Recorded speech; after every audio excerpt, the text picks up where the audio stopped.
வணக்கம் மக்களே, எல்லாரும் எப்படி இருக்கீங்க? நான் உங்கள் தினேஷ் பேசுகிறேங்க. இன்றைக்கி நான் எங்கே வந்திருக்கேன் அப்படின்னு பார்த்தீங்கன்னா, விருதுநகர் மாவட்டம் ஸ்ரீவில்லிபுத்தூர் அங்கே தாங்க வந்திருக்கேன். கடந்த வீடியோவில் நீங்கள் பார்த்துருப்பீங்க ஆண்டாள் கோவில். அதேமாதிரி இன்றைக்கி திருமலை நாயக்கர் மஹாலை தான் பார்க்க போகிறோம். ஸ்கிப் பண்ணாமல் பாருங்கள்.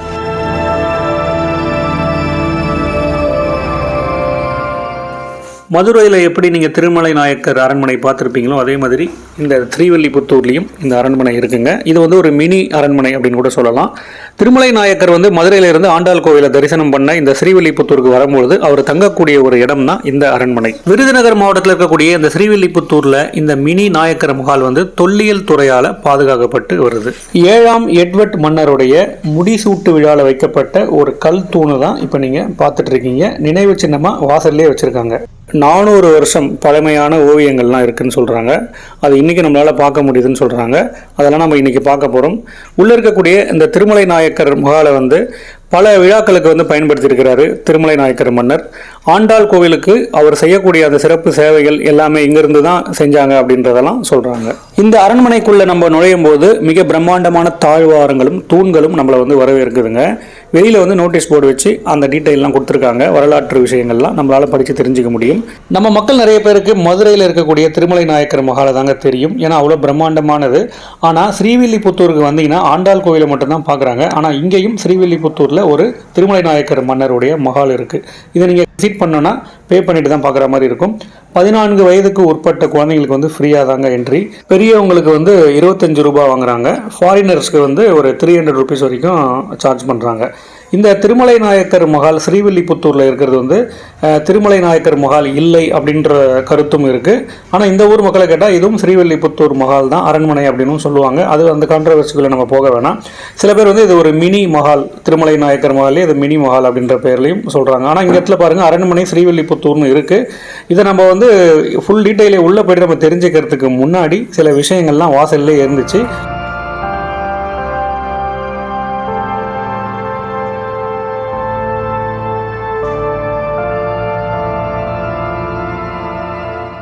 பிரம்மாண்டமாக இருக்கக்கூடிய இந்த மஹாலில் இப்போ நீங்கள் பார்த்துட்டு இருக்கக்கூடிய இந்த வண்ண நிறங்கள்லாம் வந்து 400 வருடத்திற்கு முன்னாடி அப்பொழுது தீட்டப்பட்ட நிறம் தான் இது. இன்றைக்கு வரைக்கும் பாதுகாப்பாக அப்படியே தாங்க இருக்குது. மதுரையில் இருக்கக்கூடிய மஹாலில் வந்து வர்ண ஓவியங்களும் அந்த சுண்ணாம்புலாம் அடித்து ரொம்பவே நல்லாவே பண்ணியிருப்பாங்க. அதில் ஒளிரும் வண்ண விளக்குகள் ஷோலாம் கூட நடத்துகிறாங்க. அதெல்லாம் கூட நீங்கள் பார்த்துருப்பீங்க. அதே மாதிரி இங்கே இருக்கக்கூடிய இந்த திருமலை நாயக்கர் மஹாலையும் வந்து சூப்பராக பண்ணாங்கன்னா ரொம்பவே நல்லாயிருக்கும்னு நினைக்கிறேங்க.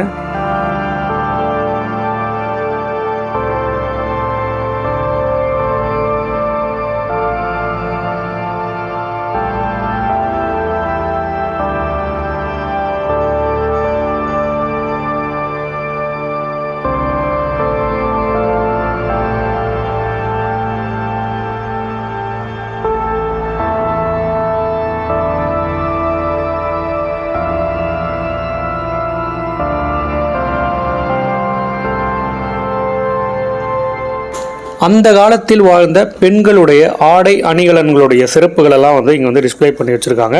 அது மட்டும் இல்லாமல் இங்கே இருக்கக்கூடிய ஓவியங்களாகவே அது இருந்துச்சுன்னு சொல்கிறாங்க. இப்போ அது வந்து சிதிலமடைஞ்சு பாதி தான் இருக்குது அப்படின்றதும் காண முடியுது. இப்போ இருக்கக்கூடிய இந்த திருமலை நாயக்கர் மஹாலில் பார்த்தீங்கன்னா மக்களுக்கு சரியாக தெரியல. அதனால் இந்த இடத்துல சரியான கூட்டமும் வர்றதில்லைங்க. திருமலை நாயக்கர் மஹால் அப்படின்னாலே ஸ்ரீவில்லிபுத்தூரில் ஆண்டாள் கோவிலுக்கு பக்கத்தில் தெற்குப்புற தேர் வீதி அந்த இடத்துல தான் இருக்குங்க. மதுரையில் பார்த்தீங்கன்னா பிற்கால பாண்டியர்களின் ஆட்சி வந்து ரொம்ப வீழ்ச்சி அடைஞ்ச பிறகு ஏராளமான செல்வங்களும் தமிழர்களுடைய பாரம்பரிய சின்னம்லாம் வந்து டில்லி சுல்தானால் வந்து சூறையாடப்பட்ட விஷயம் வந்து நிறைய பேருக்கு தெரிஞ்சிருக்குங்க. அதுக்கப்புறம் வந்த நாயக்கர் ஆட்சி காலத்தில் தான் அந்த செல்வங்களை எல்லாம் மீட்டெடுக்கிறதுக்காக அவர் வந்து மிக பிரம்மாண்டமான திருமலை நாயக்கர் மஹாலை வந்து மதுரையில் கட்டியிருப்பாரு. அதுக்கப்புறம் இங்கே வந்து ஆண்டாளை தரிசிக்கிறதுக்காக தான் இந்த மஹாலை வந்து கட்டியிருக்கிறாரு அப்படின்றத நான் சொல்லியிருப்பேன். கட்டிடக்கலையில் ஒரு சிறந்த வல்லுநர்களாக நாயக்கர்கள் வந்து அந்த காலத்தில் வந்து காணப்பட்டாங்க. இது வந்து ஒரு திராவிட கட்டிடக்கலை அப்படின்னு சொல்றாங்க. அதுக்கு பெயர் வந்து ராஜ புதானா கட்டிடக்கலை அப்படின்ற கலவையும் சொல்றாங்க.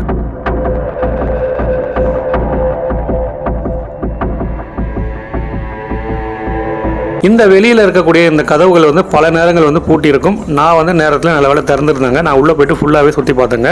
நாயக்கர்களுடைய காலம் முடிஞ்சதுக்கப்புறம் ஆங்கிலேயர்களோட ஆட்சியில் இங்கு நடந்த சில விஷயங்கள்லாம் உள்ள முக்கியமானதெல்லாம் இருக்குங்க. இந்த அரண்மனை வந்து ஒரு நீதிமன்றமாகவும் காவல் நிலையமாகலாம் இருந்திருக்கு. இந்த இடத்துல வந்து அந்த நீதிமன்றத்தில் இருக்கக்கூடிய குற்றவாளி கூண்டு அதெல்லாம் கூட நான் காமிச்சிருப்பேன் ஆரம்பத்திலேயே. அதனால் உள்ள நான் காட்டுறேன் பாருங்கள். இது வந்து ஒரு வியக்கத்தக்க ஒரு அரண்மனையாக தான் இருந்திருக்கு. ஏன்னு பார்த்தீங்கன்னா படையெடுப்பின் போது பலர் பேருடைய ஆட்சி வந்து இந்த இடத்துல வந்து நடந்திருக்குங்க. அதில் முக்கியமான விக்டோரியா ராணி அவங்க வந்து அவங்களே இதை வந்து கட்டின மாதிரியான சில விஷயங்கள்லாம் உள்ளே வச்சுருக்காங்க. அதெல்லாம் பார்க்கும்போது நம்மளுக்கு கஷ்டமாக இருக்குது.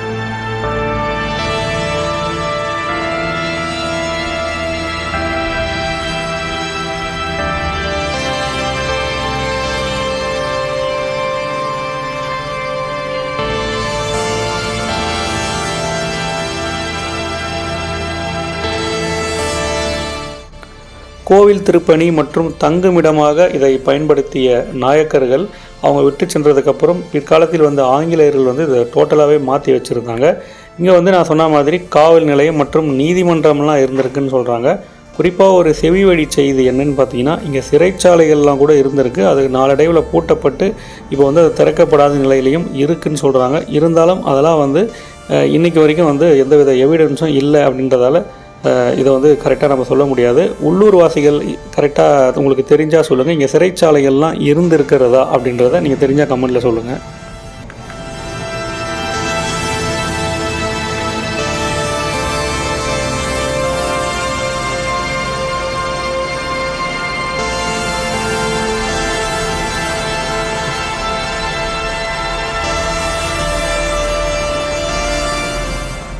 கோவில் சார்ந்த சில வேலைப்பாடுகளும் இங்கே வந்து நம்மளால் பார்க்கவே முடியுதுங்க. இதுதான் வந்து அந்த முதலாம் உலகப் போரில் சென்ற 52 வீரர்களில் 8 பேர் இறந்துட்டாங்க. அவங்க நினைவாக ஒரு கல்வெட்டு மாதிரி வச்சுருக்காங்க. இதையும் பார்க்கும்போது நமக்கு ரொம்பவே கஷ்டமாகவும் இருக்குது.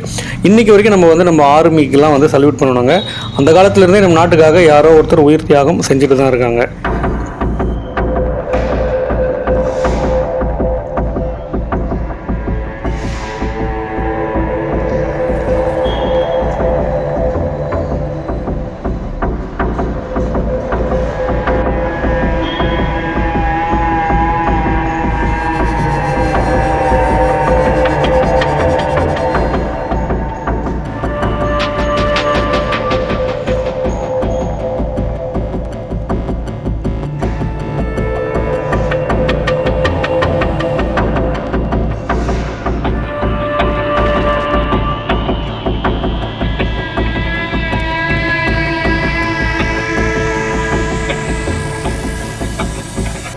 நான் முன்னாடியே சொல்லியிருப்பேன், இந்த அரண்மனை வந்து ஒரு நீதிமன்றமாக செயல்பட்டுச்சுன்னு சொல்லிட்டு. அந்த குற்றவாளி கூண்டுகள் இங்கே தான் இருக்குது பாருங்கள். நீதிபதி இருக்கக்கூடிய இடமும் இந்த இடத்துலையே இருக்குங்க. இந்த அரண்மனை வந்து நாயக்கர் காலத்துக்கு அப்புறம் வெள்ளையர்கள், அதாவது ஆங்கிலேயர்கள் வந்து இங்கே ஆட்சி செய்யும்போது இந்த அரண்மனையை வந்து பல விஷயங்களுக்கு வந்து பயன்படுத்தியிருக்காங்க. குறிப்பாக வந்து இந்த மாதிரி நீதிமன்றம், அதுக்கப்புறம் காவல் நிலையமாலாம் கூட பயன்படுத்தியிருக்காங்க. இந்த அரண்மனையை வந்து நம்ம ஃபுல்லாகவே வெளிச்சத்தில் வந்து பார்க்க முடியல, ஒரே இருட்டாக இருந்துச்சு. நான் செல்லில் வந்து ஃபுல்லாக பிரைட்னஸ் வச்சு தான் காமிச்சிட்டு இருக்கேன். மேலே இருக்குது பாருங்கள், அந்த ஒரு சின்னம் பதிச்சிருக்காங்க பாருங்கள். அது என்னன்னு பார்த்தீங்கன்னா, விக்டோரியா மகாராணி வந்து ஆங்கிலேயர் ஆட்சி காலத்தில் ஆளும் பொழுது 50 ஆண்டுகள் அவங்க நிறைவு செஞ்சதுக்காக ஒரு சிறப்பாக அந்த இடத்த வந்து பண்ணியிருக்காங்க. ஆனால் இதெல்லாம் வந்து என்னதான் சிறப்பாக இருந்தாலும் இந்த கட்டிடம் கட்டியது வந்து நாயக்கர் காலத்தில் இவங்க வந்து அந்த பாராட்டெல்லாம் வந்து இவங்க பெறும்பொழுது அது வந்து எந்த விதத்தில் நியாயம் அப்படின்றது தெரியலங்க. கேட்கறதுக்கு நம்மளுக்கும் ரொம்ப கஷ்டமாக தான் இருக்கும். வண்ண ஓவியங்கள் இன்றைக்கும் அப்படியே இருக்கு பாருங்கள். இதெல்லாம் வந்து திருமலை நாயக்கர் மன்னர்களால் கட்டப்பட்ட ஓவியம் தான் அது.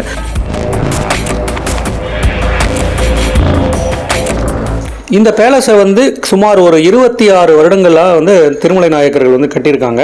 இது வந்து 1623 முதல் 1659 அந்த காலகட்டத்தில் தான் வந்து கட்டியிருக்காங்க அப்படின்றதும் சொல்கிறாங்க. 2 மகால்கள் வந்து திருமலை நாயக்கர் மகால் வந்து மதுரையிலையும் ஸ்ரீவில்லிபுத்தூர்லையும் இருந்தாலும் இந்த ரெண்டுமே வந்து 17ஆம் நூற்றாண்டில் தான் வந்து கட்டப்பட்டிருக்கிறது.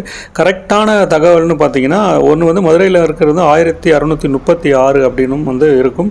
அப்படி பார்க்கும்போது இதுதான் வந்து ரொம்ப ஓல்டான ஒரு பேலஸ் அப்படின்னும் வந்து தெரியப்படுது. சில பேர் வந்து மதுரையில் இருக்கிறது தான் ரொம்ப பழமையான ஒரு அரண்மனை அப்படின்னு சொல்கிறாங்க. ஒரு மர ஏணி மாரி வச்சுருக்காங்க பாருங்கள். அதுக்கு மேலே ஏறி போனோம்னா நம்ம மேலே இருக்கக்கூடிய அந்த முற்றத்தெல்லாம் வந்து பார்க்க முடியும்னு நினைக்கிறேன். ஆனால் வந்து க்ளோஸ் ஆகிருக்கு. வேறு எதனா எக்ஸிட் இருக்கான்னு பார்ப்போம், வேறு எதனா நம்மளுக்கு விஷயம் கிடைக்குதான்னு சொல்லிட்டு.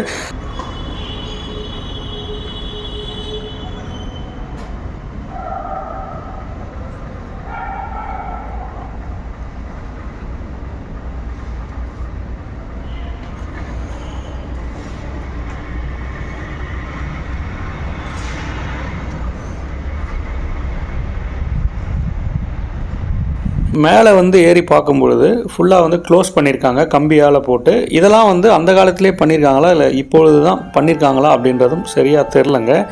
மேலே இருந்து பார்க்கும்பொழுது அந்த தூண்களுடைய வடிவமைப்பு மற்றும் அந்த பிரம்மாண்டமான அந்த மண்டபம்லாம் வந்து கிட்ட இருந்து பார்க்குற மாதிரி ரொம்பவே அழகாக இருந்துச்சுங்க.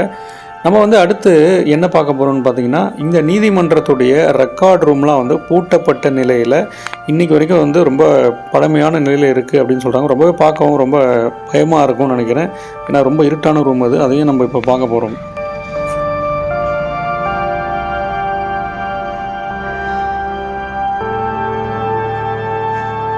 இந்த இடத்த பாருங்களேன். கண்டிப்பாக நீங்கள் தனியாக இருந்தீங்கன்னா நீங்களே பயந்துருவீங்க. அந்த மாதிரியான ஒரு இடம் தான். பழைய பேய் படத்துலலாம் வர மாதிரி இருக்குங்க. இந்த இடம் ரொம்பவே பயங்கரமாக இருந்துச்சு.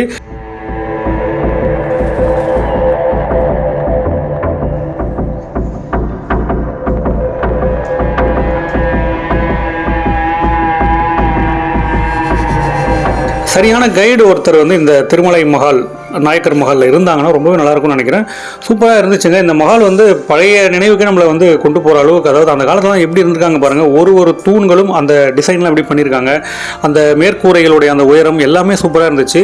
இதெல்லாம் பார்த்துட்டு நம்ம அப்படியே வெளியில் வரும்போது நம்மளை மறந்து பாருங்களேன். இப்போ இந்த இடம் நான் நடந்து வந்துட்டு இருக்கக்கூடிய இந்த இடங்கள்லாம் கூட ஒரு அரண்மனை அது மாதிரி இல்லாமல் ஏதோ ஒரு விசித்திரமான ஒரு இடத்துல நம்ம இருக்கிற மாதிரி இருக்குது. உள்ளுக்குள்ளே பல சிறைவாசிகள்லாம் இருந்திருக்கக்கூடிய இடம், அமானுஷ்யங்கள் நிறைந்திருக்கக்கூடிய இடமாக கூட இப்போ இது இருக்கலாம். இதெல்லாம் வந்து நம்ம சொல்லி உங்களை பயன்படுத்தலை.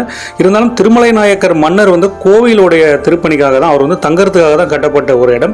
ஆங்கிலேயர்களுடைய ஆட்சி காலத்தில் வந்து இது வேறு மாதிரி மாற்றி அமைச்சு உள்ள சிறை கைதிகளெல்லாம் வச்சு சித்திரவதை போன்ற விஷயங்கள்லாம் செஞ்சிருக்க வாய்ப்புகள் நிறையவே இருக்கின்றதால் இந்த இடம் அப்படி தெரியுது. கடுமையான சிறைகள்லாம் வந்து உள்ளே இருந்துச்சு அப்படின்னு சொல்லிட்டு ஒரு செவிவழி செய்தி வந்து நான் சொல்லியிருப்பேன். ஆனால் உள்ளே வந்து நான் தேடி பார்த்ததில் அந்த மாதிரி எந்தவித அறைகளும் அந்த மாதிரி இருந்ததா தெரியலங்க. அந்த பூட்டப்பட்ட அறைகள்லாம் வந்து நீதிமன்ற அந்த ரெக்கார்ட் ரூம் அப்படின்னு சொல்கிறாங்க. என்ன ஃப்ரெண்ட்ஸ், இந்த அரண்மனையை வந்து நம்ம சுற்றி பார்த்தோம். ஸ்ரீவில்லிபுத்தூரில் மிக முக்கியமான ஒரு வரலாற்று சின்னமான மாமன்னர் நாயக்கர் அவர் கட்டின இந்த திருமலை நாயக்கருடைய அரண்மனையை வந்து நம்ம சுற்றி பார்த்தோங்க. இதை வந்து ரொம்பவே நல்லா இருந்துச்சு. இதுபோல் மதுரையில் இருக்கக்கூடிய அரண்மனையும் நம்ம வந்து இன்னொரு நாள் நம்ம காணொலியில் வந்து பார்க்கலாம். இந்த அரண்மனையை சுற்றி பார்க்குறதுக்கு நீங்கள் ஃபேமிலியோடவே வந்து விசிட் பண்ணலாங்க. ரொம்பவே நல்லாயிருக்கும். அது இல்லாமல் ஸ்ரீவில்லிபுத்தூரில் மிக முக்கியமான சுற்றுலா தலங்கள்லாம் இருக்குது. ஆண்டாள் கோவில் மற்றும் சதுரகிரி மலைத்தொடர் அதெல்லாம் கூட ஸ்ரீவில்லிபுத்தூர்லேருந்து பக்தர்கள் வந்து பாத யாத்திரை போவாங்க. ஆண்டாள் கோவிலுடைய வீடியோ கடந்த வீடியோவில் நம்ம போட்டிருக்கோம். அதையும் பார்க்காதவங்கலாம் பாருங்கள். அங்கே இருக்கக்கூடிய அந்த பால்கோவா கடைகள் அதையெல்லாம் கூட நம்ம காமிச்சிருப்போம். இப்போ நம்ம இந்த அரண்மனையை வந்து ஃபுல்லாகவே சுற்றி பார்த்துருங்க. இப்போ நான் இங்கேருந்து கிளம்ப போகிறேன். நம்ம சேனல் வந்து இது வரைக்கும் யாரும் சப்ஸ்கிரைப் பண்ணாமல் பார்த்தீங்கன்னா கண்டிப்பாக சப்ஸ்கிரைப் பண்ணிட்டு பாருங்கள். மேலும் ஒரு நல்ல வீடியோ வரும் முறை உங்களிடமிருந்து விடைபெறுவது உங்கள் தினேஷ்.